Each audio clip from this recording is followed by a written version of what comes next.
दोस्तों, जो नियति में लिखा हुआ है उसे कोई नहीं बदल सकता और जो नियति करती है वो सबसे अच्छा होता है। आज मैं आपको इस कहानी के माध्यम से यही बताऊंगा कि जो भी हमारे साथ होता है वो बहुत अच्छा होता है, बस हमें उसे समझने की ज़रूरत है। चिंता बिल्कुल नहीं करनी होती। प्राचीन समय की बात है। एक बार मृत्यु के देवता यमराज ने अपने एक दूत को धरती पर किसी के प्राण हरने के लिए भेजा, क्योंकि धरती पर एक स्त्री मर गई थी और उसी की आत्मा को लाना था। यमराज की आज्ञा पाकर वो दूत उस स्त्री के घर पहुंच जाता है, लेकिन जब दूत वहां पर पहुंचता है तो वो वहां का नज़ारा देखकर चकित रह जाता है। वहां पर ऐसा कुछ देखता है जिसे देखने के बाद उसकी आंखों से आंसू बहने लगते हैं। वो वहां पर देखता है कि एक स्त्री मरी हुई है और उसके 3 जुड़वा बेटियां हैं और तीनों की तीनों बेटियां बहुत छोटी हैं। तीनों में से उसकी जो सबसे छोटी बेटी थी वो अभी भी उस स्त्री के स्तनों में लगी हुई थी और एक बिलक बिलक कर रो रही थी, और तीसरी रोते रोते सो गई थी। उसकी आंखों से लगातार आंसू की धारा बह रही थी। उनके परिवार में उनकी माँ के अलावा उनका कोई नहीं था, क्योंकि उसके पिताजी जो थे वो पहले ही मर चुके थे और अब उनकी माँ मर चुकी थी। ये सब देखकर उस देवदूत को समझ नहीं आया कि अब वो करे क्या। अगर वो उस स्त्री का प्राण हर कर जाए तो इन नन्ही बच्चियों का ध्यान कौन रखेगा, और अगर वो नहीं लेकर जाएगा तो यमराज उसे दंड देंगे। लेकिन उससे उन बच्चों का दुख नहीं देखा गया, इसलिए वो स्त्री के प्राण को बिना लिए ही खाली हाथ यमराज के पास पहुंच जाता है। और वहां पहुंचकर उसने यमराज को बोला कि मैं उस स्त्री की आत्मा को लेकर नहीं आ सका, आप मुझे क्षमा कीजिए। उस देवदूत की बात सुनकर यमराज को बहुत ज़्यादा क्रोध आया, तो देवदूत ने उनसे कहा कि महाराज, शायद आपको वहाँ की स्थिति का पता नहीं। अगर आप मेरी जगह होते तो शायद आप भी यही करते। उस स्त्री के 3 छोटी छोटी जुड़वा बेटियां हैं और वो तीनों ही बिलक बिलक कर रो रही थी। उनमें से एक बच्ची तो अभी भी उस स्त्री के स्तनों में चिपकी हुई थी। आप ही बताइए महाराज, मैं ऐसी स्थिति में उस स्त्री के प्राण को कैसे लेकर आ सकता हूँ। और तो और उनके परिवार में उन्हें संभालने के लिए उनकी माँ के अलावा और कोई भी नहीं है। उन बच्चियों की ऐसी दुर्दशा को देखकर मेरा तो मन ही बदल गया। आखिर मैं उसके प्राण कैसे लेकर आता महाराज। वो बच्चियां अनाथ हो जाएगी, उनकी देखभाल कौन करेगा। क्या ऐसा नहीं हो सकता कि हम उस स्त्री को थोड़ा वक्त और दे दें, जिनसे उन बच्चों का पालन पोषण हो जाए और वो अनाथ होने से बच जाएं। ये सुनकर यमराज को बहुत हंसी आई और वो जोर जोर से हंसने लगे। शायद लगता है तुम उस परमात्मा से भी बड़े हो, जिसकी मर्जी से जीवन मिलती है और जिसकी मर्जी से मृत्यु मिलती है। अच्छा चलो, तुम मुझे ये बताओ कि तुम क्या मुझे ये आश्वासन दे सकते हो कि अगर मैं उस स्त्री के प्राणों को छोड़ दूं तो क्या उसके सारे दुख समाप्त हो जाएंगे। ये सुनकर वो देवदूत बोला कि हाँ महाराज, जब आप उस स्त्री के प्राणों को छोड़ देंगे तो वो जीवित हो जाएगी और उन बच्चियों का अच्छे से लालन पोषण करेगी। फिर उनकी ज़िंदगी में कभी भी दुख नहीं आएंगे। ये सुनकर यमराज फिर से हंसने लगे और देवदूत से कहते हैं कि तुमने उसके प्राणों को ना लाकर बहुत बड़ा पाप किया है और इसकी सज़ा तुम्हें अवश्य मिलेगी। और तुम्हारी सज़ा ये है कि तुम पृथ्वी पर फेंक दिए जाओगे और तब तक वापस नहीं आओगे जब तक तुम अपनी मूर्खता पर 3 बार नहीं हंसोगे। यमराज की ये बात सुनकर देवदूत बड़ा आश्चर्यचकित हो गया और कहता है कि भला मैंने कौन सा पाप कर दिया। मैंने तो सिर्फ उन बच्चियों की भलाई देखी है, इसमें कोई पाप नहीं है। फिर देवदूत यमराज की बात को स्वीकार कर लेता है और वो खुश भी हो जाता है, क्योंकि उसे अपने आप पर पूरा भरोसा था कि वो सही है और उसने कोई मूर्खता नहीं की है। फिर वो 3 बार अपनी मूर्खता पर क्यों ही हंसेगा, और जब उसने कोई गलती की ही नहीं तो फिर वो अपनी मूर्खता पर हंसेगा क्यों। इसके बाद में यमराज उस देवदूत को धरती पर फेंक देते हैं। उस समय कड़ाके की ठंड पड़ रही थी, ऐसी सर्दी थी कि हाल बेहाल हो जाए। यमराज उस देवदूत को नंगधर अंधे से धरती पर फेंक देते हैं। उसके शरीर पर एक भी कपड़ा नहीं रहता है। धरती पर देवदूत सड़क के किनारे नग्न अवस्था में पड़ा था। फिर उसी समय एक मोची वहां से गुजरा। वो कुछ पैसों की व्यवस्था करके ठंड के मौसम में अपने बच्चों के लिए गर्म कपड़े और कंबल लेने के लिए बाजार जा रहा था। तभी रास्ते में उसने देखा कि एक नग्न व्यक्ति ठंड से ठिठुर रहा है, तो उसे उस व्यक्ति पर दया आ गई और उसने अपने बच्चों के लिए गर्म कपड़े व कंबल लेने की बजाय उस नग्न देवदूत के लिए कंबल और कपड़े खरीद लिए। कपड़े और कंबल खरीदकर वो मोची उस नग्न देवदूत के पास पहुंचा और उस मोची ने उस देवदूत से कहा, ये कपड़े और कंबल लो और इसे पहन लो और कंबल को ओढ़ लो, नहीं तो तुम्हारा ठंड में हाल बेहाल हो जाएगा। उस मोची की यह बात सुनकर देवदूत उससे कहता है कि भाई, मेरा कोई घर परिवार नहीं है और ना ही मेरी कोई रहने की व्यवस्था है। इस भयानक ठंड में मैं क्या करूँगा। ये सुनकर मोची ने देवदूत से कहा कि भाई, तुम चिंता मत करो, तुम मेरे साथ मेरे घर पर रह सकते हो, लेकिन मेरी एक बात हमेशा ध्यान रखना, मैं अपने बच्चों और पत्नी के लिए कपड़े के लिए जो पैसे लाया था उससे मैंने तुम्हारे लिए कपड़े और कंबल खरीद लिए हैं और अब मैं तुम्हें घर पर भी लेकर जा रहा हूँ। इसलिए मेरी पत्नी ये सब देखकर बहुत ही गुस्सा करेगी और शायद भला बुरा भी कहेगी, लेकिन तुम परेशान मत होना, कुछ दिनों में सब ठीक हो जाएगा। फिर वो मोची उस देवदूत को लेकर अपने घर पहुंच जाता है। लेकिन एक बात देखने योग्य है कि ना तो मोची को ये पता था कि वो जिसको अपने घर लेकर आया है वो एक देवदूत है, और ना ही मोची की पत्नी को पता था कि उनके घर पर जो आया है वो देवदूत है, और उस देवदूत को आते ही उनके घर में खुशियों की बाढ़ आ जाएगी। जैसे ही मोची देवदूत को लेकर अपने घर पहुंचा तो उसके पत्नी ने कहा कि आप ये किसको लेकर आए हैं और कपड़े लेकर क्यों नहीं आए? आप तो घर से बच्चों के लिए गर्म कपड़े लेने के लिए निकले थे। मोची पत्नी की बात सुनकर उसे सारी घटना बताता है और अपनी पत्नी से कहता है कि हम तो अपने पुराने कपड़े से भी इस ठंड को निकाल सकते हैं, लेकिन ये बेचारा उस ठंड में ठिठुर रहा था, इसके शरीर पर एक भी वस्त्र नहीं था और मैं इसकी मदद नहीं करता तो ये वहीं मर जाता, और तो और इसके रहने का भी कोई ठिकाना नहीं है, इसलिए मैं इसे अपने साथ ले आया। मोची की पत्नी ये सुनकर आग बबूला हो गई और मोची से कहने लगी, क्या हमने यहाँ पर कोई धर्मशाला खोल रखी है जो हम दूसरों की सेवा करते रहेंगे? यहाँ हमारे खुद के तो खाने के लाले पड़े हैं और हम दूसरों के खाने की व्यवस्था भी करें। ऐसी ठंड में मैंने आपको अपने बच्चों के लिए गर्म कपड़े लेने भेजा था और आपने सारे पैसे को इस व्यक्ति के कपड़ों में बर्बाद कर दिया। आपको कुछ समझ में आता है या नहीं? मोची की पत्नी मोची पर खूब बरसी, खूब चिल्लाई, उसने मोची को खूब भला बुरा कहा। देवदूत ये सारी घटना बड़े ध्यान से देख रहा था और उस देवदूत को आज पहली बार अपनी मूर्खता पर हंसी आई। मोची ने देवदूत को हंसते हुए देखा तो उसने पूछा कि क्या हुआ, तुम हंस क्यों रहे हो? मोची की बात सुनकर देवदूत ने उससे कहा कि जब मैं 3 बार हंस लूंगा तब मैं तुम्हें अपनी हंसी का कारण बताऊंगा, लेकिन अभी मैं तुम्हें कुछ भी नहीं बता सकता। देवदूत पहली बार इसलिए हंसा क्योंकि उसे लगा कि मोची की पत्नी ये देख नहीं पा रही कि घर में देवदूत आया है, जिसके आने से घर में हजारों खुशियों के द्वार खुल जाएंगे। लेकिन उसकी पत्नी की भी गलती नहीं है, क्योंकि मनुष्य कितना दूर तक देख सकता है। वो तो बस इतना ही देख पा रही थी कि बच्चों के कपड़े और कंबल चले गए। जो खो गया उसे तो वो देख पा रही थी, लेकिन जो उसे मिला है वो उसे नहीं देख पा रही थी। तो देवदूत उसकी मूर्खता पर हंसने लगा कि उनके घर में खुशियाँ खुद चल कर आई है और ये अभी भी कपड़े और कंबल के लिए रोना रो रही है, और वो उसका रोना रो रही थी जो बीत चुका है। इस संसार में सभी मनुष्य के साथ ऐसा ही होता है। जो चीज़ बीत गई वो उसका रोना रोते हैं, लेकिन जो चीज़ आने वाली है वो उसकी खुशी देख नहीं पाते।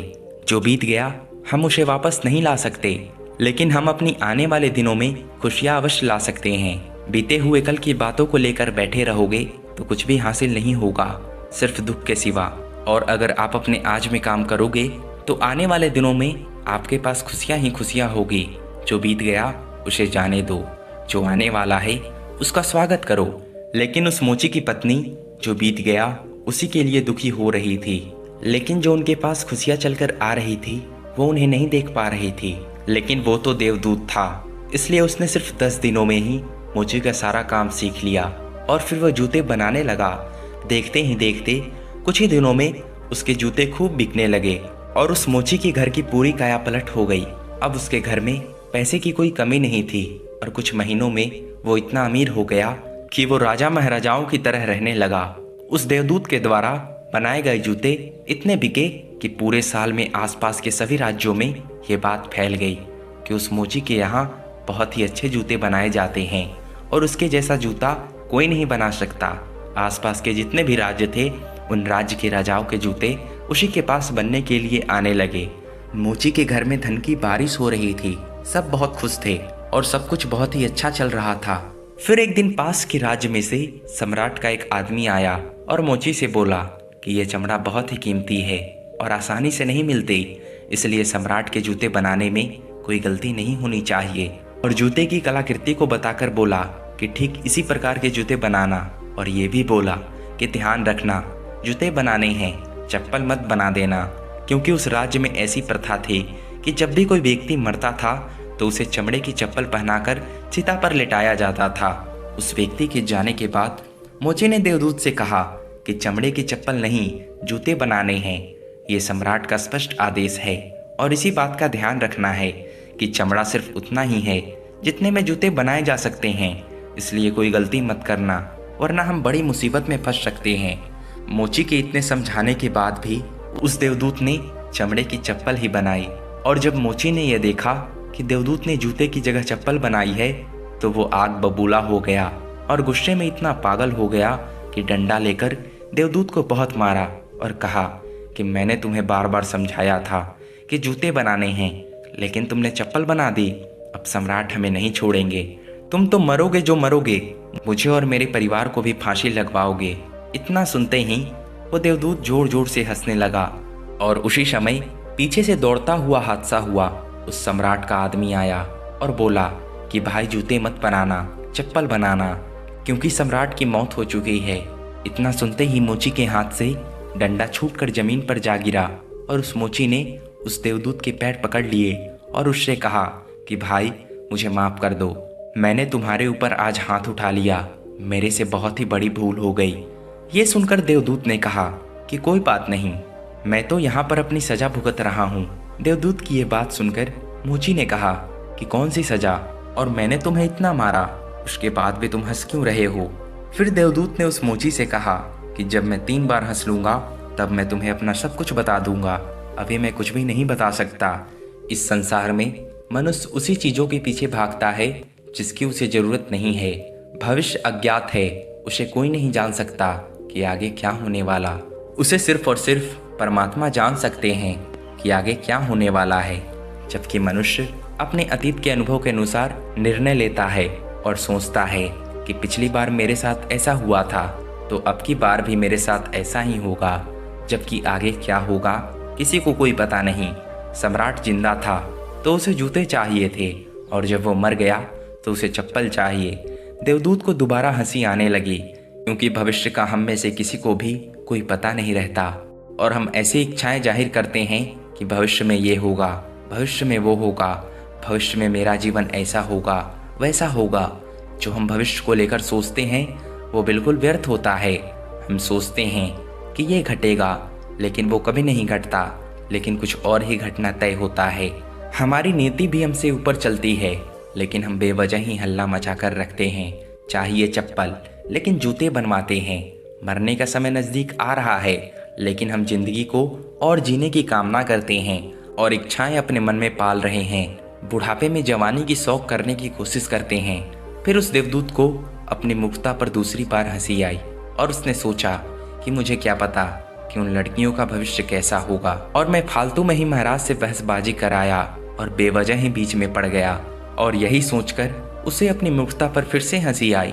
ऐसे ही दिन निकलते गए, और कुछ वर्षों के बाद एक और घटना हुई। देवदूत मोची की दुकान पर बैठकर जूते बना रहा था। तभी वहां पर 3 जवान लड़कियां आई, और उनके साथ एक बूढ़ी औरत भी आई। उन तीनों लड़कियों की शादी होने वाली थी, इसलिए वो अपनी जूतियों की नाप देने आई थी। जब देवदूत ने उन तीनों लड़कियों को आता देखा तो वो उन्हें देखकर ही पहचान गया कि ये तो वही लड़कियां हैं जिन्हें वो मृत माँ के पास छोड़कर आया था, और वो इन्हीं के कारण आज इस संसार में सजा भुगत रहा है। जब देवदूत ने उन लड़कियों की हालत देखी तो उनकी हालत को देखकर लगा कि ये तो किसी बड़े घराने की लड़कियां हैं, और वो तीनों लड़कियां बहुत ही सुंदर लग रही थी। फिर देवदूत ने उन लड़कियों से पूछा कि तुम्हारे साथ ये बूढ़ी औरत कौन है। देवदूत की बात सुनकर बूढ़ी औरत ने जवाब दिया कि ये मेरे पड़ोसन की लड़कियां हैं। बचपन में ही इनकी माँ मर गई थी, और ये बेचारी बहुत गरीब थी, इनके पास खाने को कुछ भी नहीं था। इसकी माँ के पास तो इनको पालने के लिए दूध भी नहीं था। इसकी माँ ने इसे दूध पिलाते पिलाते ही मर गई, और मेरी कोई औलाद नहीं थी, इसलिए मैंने इन तीनों बच्चियों को अपनी औलाद की तरह पाला, और अब इनका विवाह एक सम्राट के घर होने जा रहा है। देवदूत उस बूढ़ी अम्मा की बात सुनकर पूछने लगा अगर इनकी माँ जिंदा होती तो ये तीनों बच्चियाँ भयानक गरीबी में पली बड़ी होती और इनका विवाह कभी भी धनी परिवार में नहीं होता और ना ही इस बूढ़ी औरत की सारी संपत्ति उनके नसीब में होती। इस बूढ़ी औरत की तो कोई औलाद नहीं है, तो इसकी सारी संपत्ति की मालिक भी ये तीनों लड़कियां ही हैं। और फिर वो देवदूत अपनी मूर्खता पर तीसरी बार हंसा। उसने उन लड़कियों के लिए अब तक की सबसे सुंदर जूतियां बनाई और मोची के आने पर उसे सारी बात बताई और मोची से कहा कि ये तीनों कारण थे मेरे स्नेह के। अब तक मुझे मेरी गलती की सजा मिल रही थी। अब मैं समझ गया कि नियति सबसे बड़ी है, ये जो भी करती है तो बहुत अच्छा करती है, लेकिन हम उतना ही देख पाते हैं जितना हम देख सकते हैं। जो हम नहीं देख सकते वो बहुत ही बड़ा और विशाल है, और जो हम देखते हैं वो स्पष्ट रूप से नहीं होता। हम उस बात का अंदाजा कभी नहीं लगा सकते कि आगे क्या होने वाला है। इसके बाद में देवदूत मोची से कहता है कि अब मेरी सजा पूरी हो चुकी है, इसलिए अब मैं यहाँ से अपने लोक जा रहा हूँ। दोस्तों, इस कहानी से हमें ये सीख मिलती है कि आज की घटी घटनाओं को देखकर हम इस बात का अंदाजा भी नहीं लगा सकते कि ये घटना हमारे लिए अच्छी है या फिर बुरी है। समय के साथ हमें सभी चीज़ों का उत्तर मिल जाता है। हम किसी भी चीज़ को देखकर अच्छा या बुरा नहीं कह सकते। महात्मा गौतम बुद्ध कहते हैं कि नहीं अतीत के लिए पश्चाताप करो और ना ही भविष्य की चिंता करो, बस अपने आज में जियो, क्योंकि वही मात्र एक तरीका है सभी चिंताओं से मुक्त करने का। कल के लिए की जाने वाली चिंता आपकी कल को बदले या ना बदले, वो आपकी आज की खुशियाँ छीन लेगी। चिंता एक ऐसी बीमारी है जो आपकी हर खुशी छीन लेती है। चिंता का कोई वास्तविक अस्तित्व नहीं है। चिंता ऐसा भाव है जो आने वाले भविष्य के डर से पैदा होता है। जिन बातों पर आपका नियंत्रण नहीं है उन बातों के बारे में बार बार सोचना, बस यही तो चिंता है। और एक बार आप सोच कर देखिए कि जिन बातों पर आपका नियंत्रण नहीं होता है, जिन बातों को आप बदल नहीं सकते, उनके बारे में आप दिन भर चिंता करके क्या बिगाड़ लेंगे। इस संसार में बहुत सारे लोग सारे दिन अपने आने वाले भविष्य के बारे में चिंता करते रहते हैं कि मेरे भविष्य में पता नहीं क्या होगा, मेरा भविष्य कैसा होगा। भविष्य की चिंता करते करते वो अपने वर्तमान को भी संकट में डाल देते हैं, जिससे ना तो वो खुश रह पाते हैं और ना ही अपने भविष्य के लिए कुछ कर पाते हैं। हम अपने आज में यानी कि वर्तमान में काम करके अपने भविष्य को सुंदर बना सकते हैं, लेकिन हम में से बहुत से लोग अपने आज में सिर्फ भविष्य की चिंता करते रहते हैं। जीवन में जो भी समस्या आई है उसके बारे में एक बार सोचना और उसका समाधान निकालना, ये एक बुद्धि का धर्म है। पर उसी समस्या के बारे में निरंतर सोचते रहना ये एक बीमारी है। जब आपका मन किसी एक विचार पर अटक जाता है और फिर वही बात बार बार आपके मन में आती रहती है, तो ऐसे विचार आपकी हर खुशी को छीन लेते हैं। चिंता का सीधा सा अर्थ है कि जो हुआ नहीं उसके बारे में व्यर्थ का सोचना। चिंता करके आप क्या बदल लोगे, लेकिन अगर आप सोचने की बजाय कुछ करोगे तो आप जरूर कुछ ना कुछ बदल लोगे। लेकिन सभी लोग सिर्फ और सिर्फ कल के बारे में सोचते हैं, जिससे उनके कल का तो पता नहीं कि वो अच्छा होगा या फिर बुरा होगा, लेकिन वो ऐसा करके वो अपने आज की खुशी छीन लेते हैं। चिंता का एक दिन आपको एक हफ्ते से भी ज़्यादा थका देता है। दुख बाहर की परिस्थितियों में इतना नहीं होता जितना कि आप अपने मन में बिठाकर रखते हैं। कोई भी काम इतना कठिन नहीं होता जिसे कि आप नहीं कर सकते, लेकिन आप पहले ही उसके बारे में सोच कर उसे इतना कठिन बना देती हैं, फिर वो आपसे होता ही नहीं। दोस्तों, कल जो होगा उस पर हमारा नियंत्रण नहीं है, इसलिए अपने आज में खुश रहो और अपने आप से कहो कि जो भी हो रहा है वो मेरा नियंत्रण नहीं है, और जो भी होगा उसे मैं अच्छा बना लूँगा, और मैं फालतू की चिंता करके अपनी ज़िंदगी को ख़राब क्यों करूं।